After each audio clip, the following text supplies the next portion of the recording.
Gerah dengan Panji Gumilang, begini pernyataan FIM setelah laporkan petinggi Al Zaitun ke polisi. Pengelolaan zakat, infak dan sodako. Nah, dengan yaitu melanggar pasal 37, 38, untuk pasal 39, 40 dan 41, di mana dia mengumpulkan kemudian mendistribusikan secara ilegal. Apalagi kemudian ditemukan rekening-rekening yang begitu banyak, seperti pernyataan Pak Mahfud itu, bahwa rekening itu kemudian ada transfer dari luar daerah Indramayu dan sebagainya. Ada juga sertifikat yang dinamakan atas nama pribadi, keluarga, dan orang-orangnya.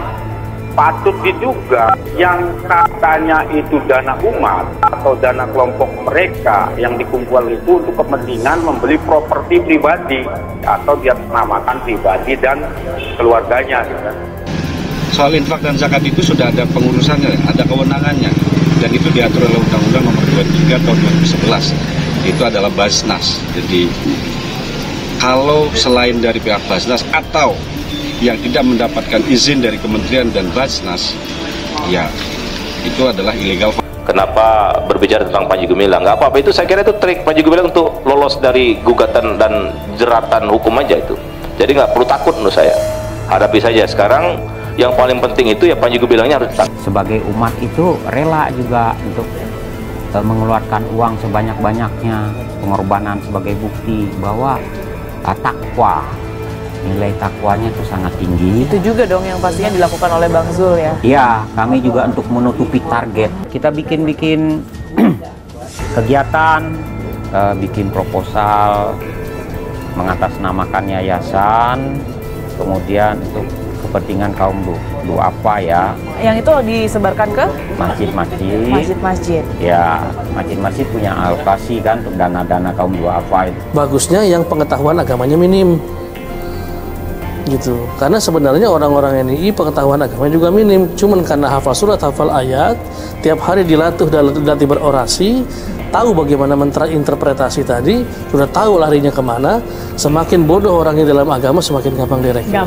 Inilah yang cukup memakan waktu, karena ada tahapan ini, dan untuk forensik juga masih berjalan. Namun pada tanggal 3 dan 4 Juli sudah naik ke penyidikan. Oke. Nah, ini tinggal saat ini gelar-gelar perkara sedang dilakukan untuk nanti penetapan tersangka, pemeriksaan tersangka. Ini sementara masih menunggu beberapa ahli, sedang dilakukan pemeriksaan berberita acara. Yang mudah itu, yang kami rekrut itu 75% itu kaum hawa, kaum wanita. Justru lebih banyak wanita. Sangat banyak wanita. Karena mudah, karena mereka itu menggunakan hati ya. Kedekatan hati, kepercayaan.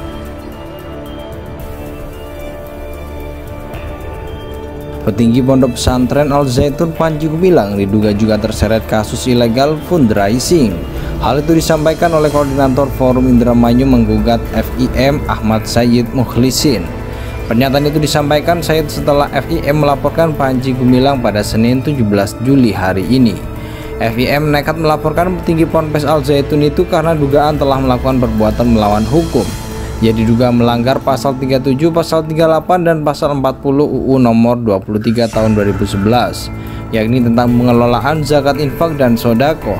Aktivitas pengelolaan zakat infak dan sodako yang dilakukan oleh Panji Gumilang dinilai Sayyid sudah masuk illegal fundraising. Mengingat pengelolaan zakat, infak, dan sodako sudah diatur kewenangannya dalam undang-undang yang mengatakan bahwa terkait zakat dan infak juga sudah ada kepengurusan hingga kewenangannya masing-masing, yakni dalam hal ini di Basnas, sehingga pihak yang tidak mendapatkan izin dari Kementerian dan Basnas dianggap ilegal. Panji Gumilang diduga melanggar pasal 37, pasal 38, dan pasal 40 UU nomor 23 tahun 2011. Diketahui pemungutan infak dan sodako yang dilakukan oleh Panji Gumilang dilakukan kepada umat yang berasal dari sejumlah wilayah, yakni baik dalam ataupun di luar Indramayu, Jawa Barat.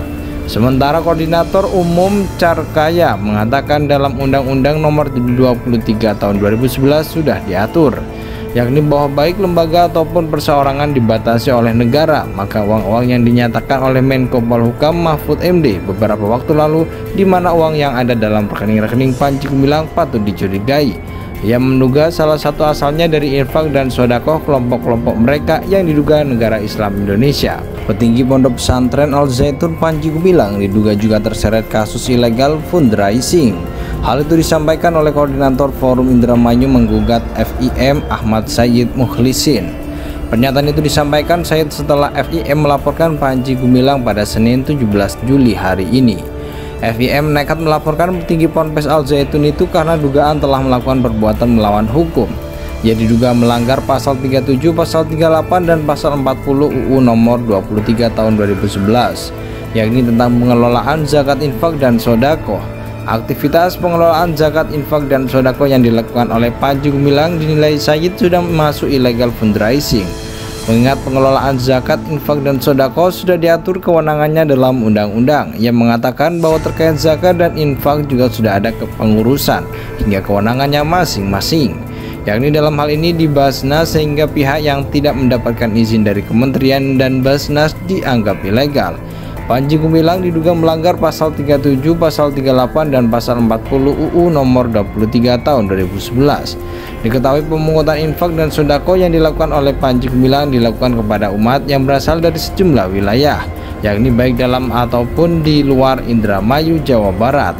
Sementara Koordinator Umum Carkaya mengatakan dalam Undang-Undang Nomor 23 Tahun 2011 sudah diatur, yakni bahwa baik lembaga ataupun perseorangan dibatasi oleh negara, maka uang-uang yang dinyatakan oleh Menko Polhukam Mahfud MD beberapa waktu lalu, di mana uang yang ada dalam rekening-rekening Panji Gumilang patut dicurigai.